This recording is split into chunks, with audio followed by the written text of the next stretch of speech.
memberikan kita arahan-arahan supaya kita lekas sembuh. Biasanya dokter katakan, Bapak kalau Bapak mau sembuh, maka perbanyak ini Pak, kurangi ini Pak, ini perlu dijaga.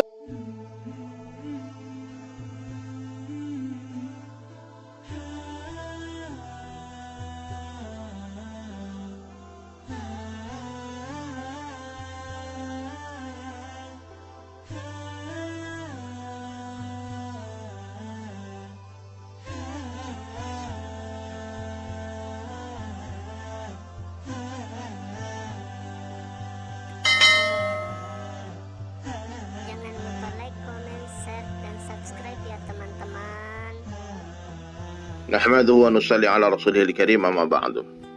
Baik hadirin sekalian, insyaallah sekarang kita akan muzakarah usul-usul dakwah ya. Ini ibaratkan kita datang ke dokter nih, kita lagi sakit ya, maka dokter akan memberikan kita arahan-arahan supaya kita lekas sembuh. Biasanya dokter katakan, Bapak kalau Bapak mau sembuh, maka perbanyak ini Pak, kurangi ini Pak, ini perlu dijaga, ini perlu ditinggalkan, ini nggak boleh disentuh Pak, ini harus didekati, dijauhi dan sebagainya. Nah, kalau kita taat dengan arahan dokter ini, insya Allah kesembuhan kita pun akan cepat. Nah, begitu juga dengan para ulama, para masyayikh kita memberikan kita arahan-arahan supaya kita penyakit rohaniat kita ini cepat sembuh. Nah, maka ketika kita dalam buat usaha dakwah ini ada usul-usul dakwah.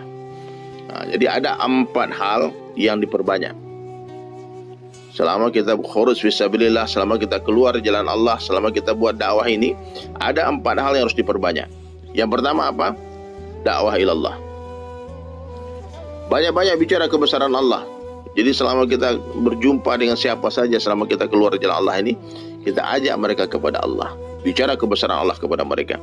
Yang kedua, perbanyak ta'lim wa ta'lum. Belajar dan mengajar. Luangkan masa 2,5 jam setiap hari kita baca ta'lim. Ta'lim fadilah amal, fadilah sedekah, muntakab hadis, muzakarah 6 sifat sahabat. Nah, perlu kita ulang-ulang ini. Yang ketiga, diperbanyak zikir wal ibadah. Nah, zikir dan ibadah ini diperbanyak. Yang keempat, diperbanyak khidmat. Coba kalian tulis di kolom komentar 4 hal yang diperbanyak. Yang pertama, dakwah ilallah. Yang kedua, ta'lim wa ta'lum. Yang ketiga, zikir dan ibadah. Yang keempat, khidmat. Khidmat ini melayani. Minimal kita berkhidmat kepada diri kita sendiri. Nah, kita melayani orang lain, melayani amir kita, melayani jamaah yang lain, membantu mereka, menyiapkan makanan dan sebagainya, membersihkan masjid. Itu khidmat, itu bagian daripada khidmat. Kemudian ada 4 hal yang dikurangi ya. Yang pertama, dikurangi makan dan minum. Dikurangi makan dan minum. Yang kedua, dikurangi tidur dan istirahat.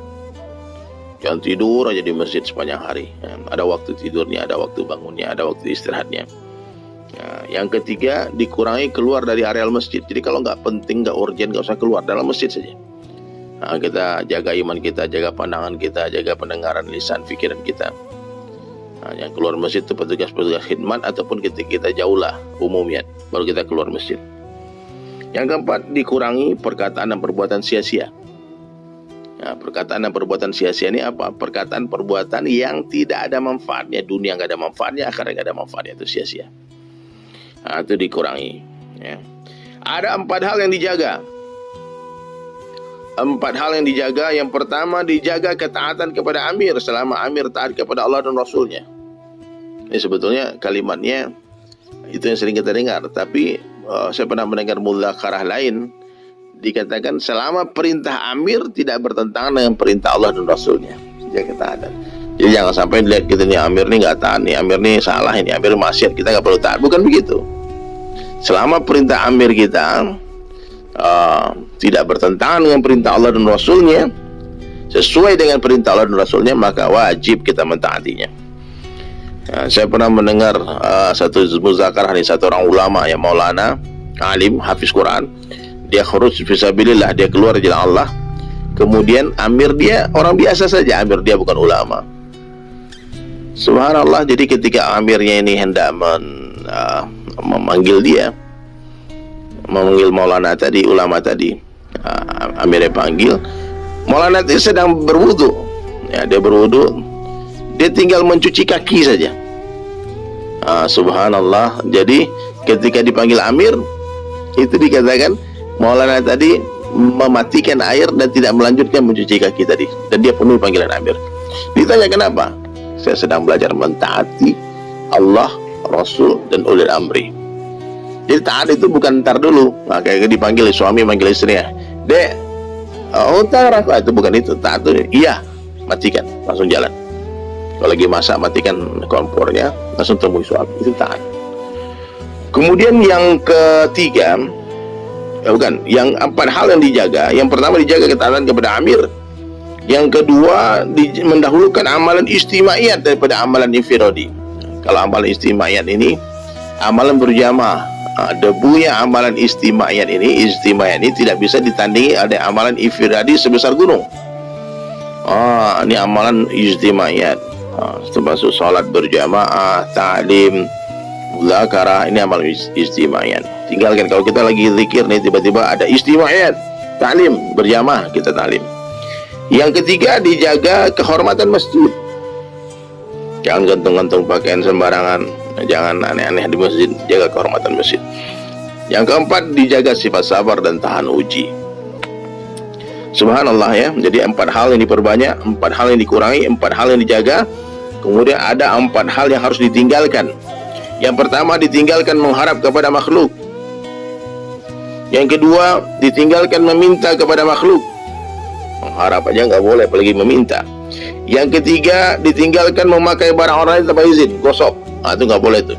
Meskipun Quran nih, itu Qurannya orang, kita pakai minta izin dulu kalau itu punya pribadinya orang. Yang keempat ditinggalkan sifat boros dan mubazir. Ya, tinggalkan itu. Ya, kemudian ada 4 hal yang tidak boleh disentuh selama kita keluar jalan Allah. Yang pertama tidak boleh menyentuh pembicaraan masalah politik, baik dalam ataupun luar negeri. Tidak usah bicara politik praktis. Orang tanya, Pak, bagaimana pendapat Bapak tentang Jokowi? Jawabannya apa?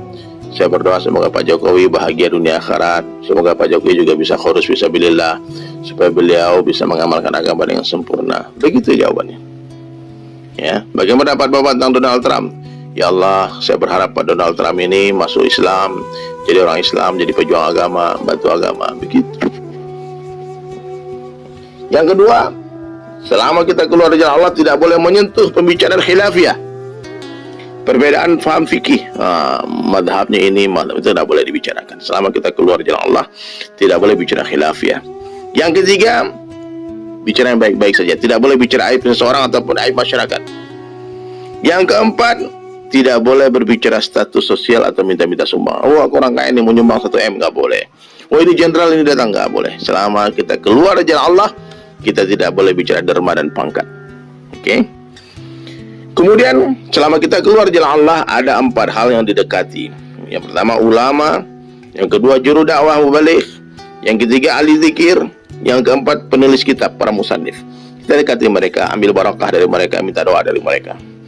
Ada 4 hal yang dijauhi. Yang pertama membanding-bandingkan. Apalagi kita banding-bandingkan, masjid ini bagus, kampung ini bagus, ini ustaz ini bagus. Tidak usah banding-bandingkan. Yang kedua merendahkan. Yang ketiga mengkritik. Dan yang keempat menolak.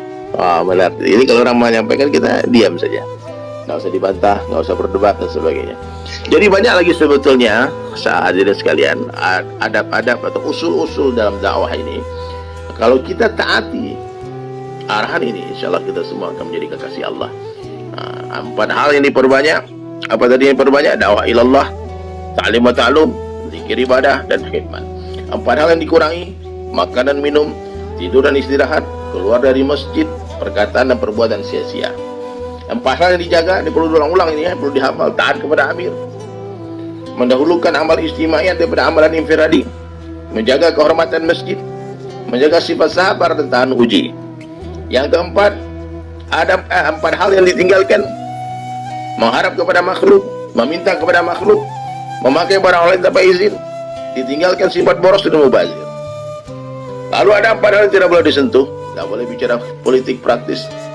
Nggak ada 1-2 di sini. Nggak ada ini. Pokoknya nggak boleh bicara politik praktis. Politik kita politik Rasulullah saja. Bagaimana menyelamatkan umat dari azab Allah, masuk ke dalam surganya Allah Subhanahu Wa Taala. Orang nggak boleh bicara menyentuh khilafiyah, perbedaan paham pendapat di kalangan ulama, kecuali ulama ya. Khilafiyah ini monopoli ulama. Kalau ulama boleh bicara, kalau kita orang awam tidak boleh. Kemudian tidak boleh menyentuh aib masyarakat. Bicara baik-baik saja. Kemudian derma dan pangkat, jangan disentuh. Ada yang didekati ulama, mubalik, ahli zikir, penulis kitab, dan 4 hal yang dijauhi: membanding-bandingkan, merendahkan, mengkritik, dan membantah, menolak. Aduh, ya. Banyak lagi mudzakarah kita berikutnya insyaallah. Ini semoga mengobati kerinduan teman-teman jamaah yang lama tidak bisa keluar jalan Allah Subhanahu wa taala karena adanya pandemi ini. Saya berharap semoga pandemi ini lekas berakhir dan kita bisa keluar lagi lah sama-sama sejauh mungkin, selama mungkin. Kita sebarkan cinta ke bumi ya, ambil cinta di langit, tebar di bumi ya, insyaallah. Dan semoga Allah istiqomahkan kita dalam dakwah, dimatikan dalam dakwah dengan husnul khatimah, mati dengan kalimah la ilaha illallah.